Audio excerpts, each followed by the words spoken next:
लोकसभा चुनाव से पहले दिल्ली में इंडिया गठबंधन आज शक्ति प्रदर्शन करेगा। इंडिया गठबंधन का ये शक्ति और विरोध प्रदर्शन दिल्ली के मुख्यमंत्री अरविंद केजरीवाल की आबकारी मामले में ईडी की गिरफ्तारी के विरोध में आयोजित हो रही है, जहां विपक्षी गठबंधन अपनी ताकत दिखाएगा। कांग्रेस अध्यक्ष मल्लिकार्जुन खड़गे, कांग्रेस सांसद राहुल गांधी, शिवसेना यूबीटी से उद्धव ठाकरे, एनसीपी शरद गुट से शरद पवार, आरजेडी नेता तेजस्वी यादव, समाजवादी पार्टी के अध्यक्ष अखिलेश यादव, झारखंड सीएम चंपाई सोरेन, झारखंड के पूर्व मुख्यमंत्री हेमंत सोरेन की पत्नी कल्पना सोरेन और नेशनल कॉन्फ्रेंस के नेता फारूक अब्दुल्ला समेत विपक्ष के कई बड़े नेता शामिल होंगे। इसके अलावा दिल्ली सीएम अरविंद केजरीवाल की पत्नी सुनीता केजरीवाल भी रैली में शामिल होंगी। इंडिया गठबंधन ने इस महारैली के लिए तानाशाही हटाओ, लोकतंत्र बचाओ का नारा दिया है। अरविंद केजरीवाल जी की गिरफ्तारी के बाद जिस तरह से देश भर में लोकतंत्र की हत्या की जा रही है, अपोजिशन को खत्म करने की कोशिश हो रही है, एजेंसियों का दुरुपयोग हो रहा है, एक देश में तानाशाही स्थापित करने की कोशिश हो रही है। इसलिए इंडिया अलायंस के बैनर तले जो ये रैली होने जा रही है, इसका जो मुख्य नारा है वो है तानाशाही हटाओ, लोकतंत्र बचाओ। हेमंत सोरेन की पत्नी कल्पना सोरेन भी दिल्ली में ही हैं और रैली से पहले कल्पना ने केजरीवाल की पत्नी से मुलाकात की और मुलाकात के बाद घर से बाहर निकलते ही कल्पना सोरेन ने कहा कि झारखंड में भी 2 महीने पहले ऐसी ही घटना हुई थी जो दिल्ली में हुई है। जो घटना झारखंड में 2 महीने पहले हुई थी वो यहाँ दिल्ली में भी सेम घटना हुई है। मेरे पति हेमंत जी को भी जेल भेजा गया, आज यहाँ पे अरविंद सर को भी यहाँ पे जेल भेजा गया है। तो जो परिस्थिति, जो स्थिति हमारी झारखंड में है वही अब यहाँ दिल्ली में भी हो गई है। तो मैं सुनीता मैम से मिलने आई थी, उनका दुख दर्द बांटने आई थी, तो उन्होंने भी अपनी व्यथा सुनाई और हम लोगों ने यही मिलकर प्रण किया है कि अब इस लड़ाई को हम लोगों को बहुत दूर तक लेके जाना है। तो वहीं कांग्रेस का मानना है कि इस रैली में सिर्फ मुख्यमंत्री अरविंद केजरीवाल की गिरफ्तारी का मुद्दा ही नहीं बल्कि कई और अहम मुद्दे हैं जिन पर रैली में चर्चा की जाएगी। जिन मुद्दों पर चर्चा की जाएगी उनमें महंगाई, बेरोजगारी और ध्रुवीकरण शामिल है। इसके साथ ही विपक्ष आज की रैली में विपक्षी दलों के नेताओं की गिरफ्तारी और नोटिस पर भी चर्चा करेगी और सरकार को घेरेगी। रामलीला मैदान में सभी पार्टियां मौजूद होंगी और लोकतंत्र बचाओ, संविधान बचाओ नारा को लेकर एक महारैली का आयोजन किया गया है। तो एकजुटता है, हम एकजुट हैं और रोज कुछ ना कुछ हम देख रहे हैं। झारखंड के मुख्यमंत्री गिरफ्तार हैं, दिल्ली के मुख्यमंत्री गिरफ्तार हैं, हमारे कर्नाटक के नेता के खिलाफ जांच एजेंसियां पड़ी हुई हैं। वो ऐसा राजनीति मैंने कभी नहीं देखा है। बिहार के पूर्व डिप्टी सीएम तेजस्वी यादव भी इस रैली में शामिल होंगे। तेजस्वी यादव ने रैली को लेकर कहा कि रैली में सभी विपक्षी दल मिलकर मोदी को सत्ता से हटाने का प्रण लेंगे। जो दूसरे दल में था तब तक भ्रष्टाचारी था, भाजपा में आया तो उनका दाग जो है एकदम साफ हो गया, क्लीन चिट मिल जाता है। तो ये तो खुल कर के हो रहा है। अब ये जनता को तय करना है कि ये साफ दिख रहा है कि किस प्रकार से एक प्रोपेगेंडा जो है और तानाशाही देश में चल रही है, जिसको इन लोगों को लड़के हटाना है। विपक्ष की रैली को लेकर केंद्रीय मंत्री हरदीप पुरी ने तंज कसा है। उन्होंने कहा कि ये रैली वहीं पर हो रही है जहां पर केजरीवाल अन्ना हजारे के साथ भ्रष्टाचार के खिलाफ अनशन पर बैठे थे और केजरीवाल कहते थे दिल्ली में हम शराब के खिलाफ हैं और आज शराब घोटाले में खुद अंदर हैं। दिल्ली में वही केजरीवाल जी जो जब अन्ना हजारे जी के साथ बैठते थे कहते थे कि हम तो शराब के बिल्कुल खिलाफ हैं।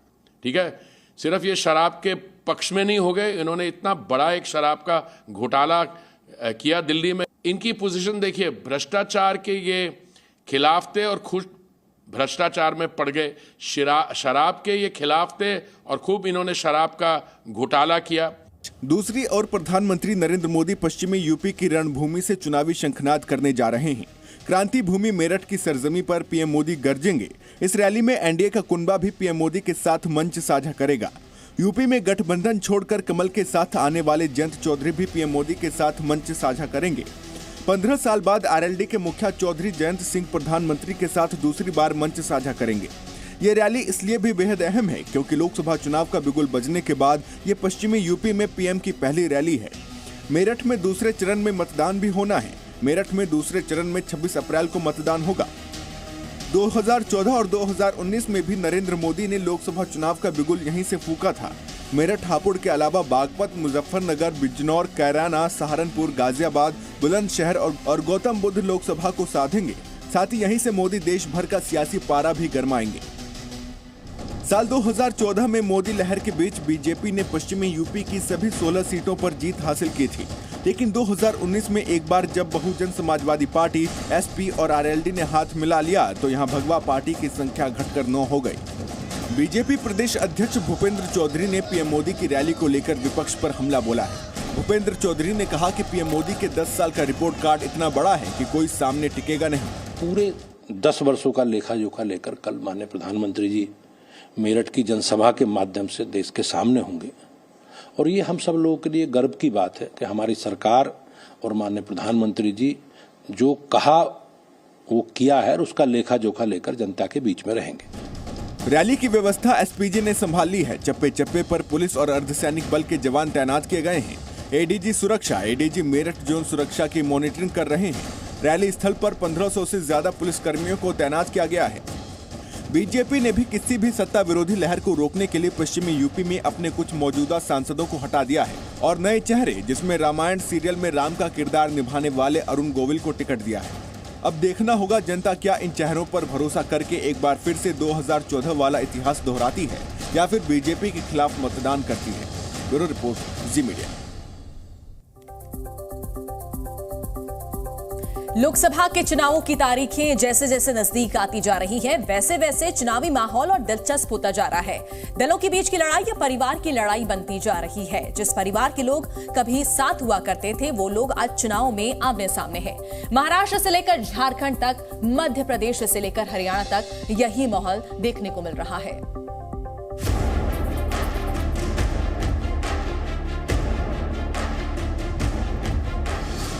शुरू 24 का शोर, टूटी रिश्तों की डोर। अब की बार परिवार में ठनीरार। बारामती में पवार वर्सेस पवार। हिसार पर चौटाला परिवार में कुरुक्षेत्र।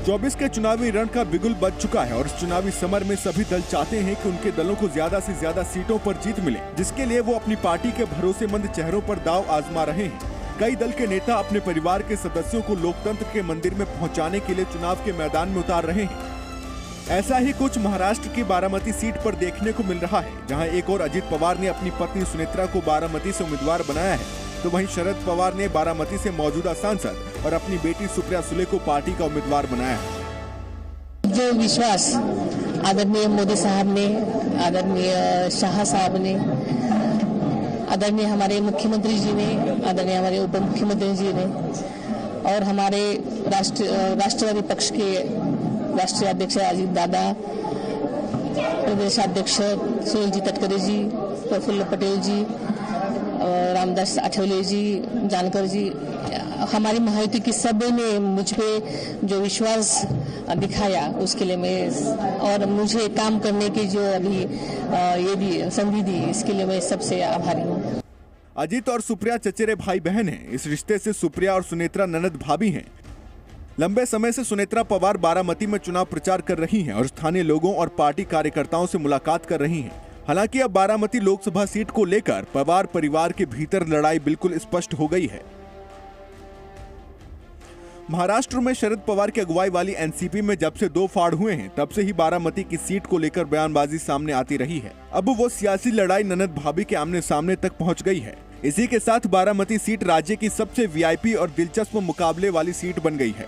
इस सीट पर शरद पवार का सिक्का चलता रहा है। उनके बाद उनकी विरासत को सुप्रिया संभाल रही हैं, लेकिन अब बदले राजनीतिक हालात में पिता की विरासत को बचाना आसान नहीं माना जा रहा है। अमरावती ही अकेली ऐसी सीट नहीं है जहां परिवार के लोग ही आमने सामने हों। बिहार झारखंड की राजनीति में 5 दशक से भी अधिक समय से धमक रखने वाले शिबू सोरेन के परिवार की लड़ाई अब रूठने मनाने के दौर से बाहर निकलकर चुनावी मैदान तक पहुंच गई है। असल में शिबू सोरेन की बड़ी बहू सीता सोरेन अपने परिवार के वर्चस्व वाली पार्टी झामुमो को छोड़कर बीजेपी में शामिल हो चुकी हैं। इसके साथ ही बीजेपी ने उन्हें दुमका सीट से उम्मीदवार घोषित कर दिया है। जी न्यूज़।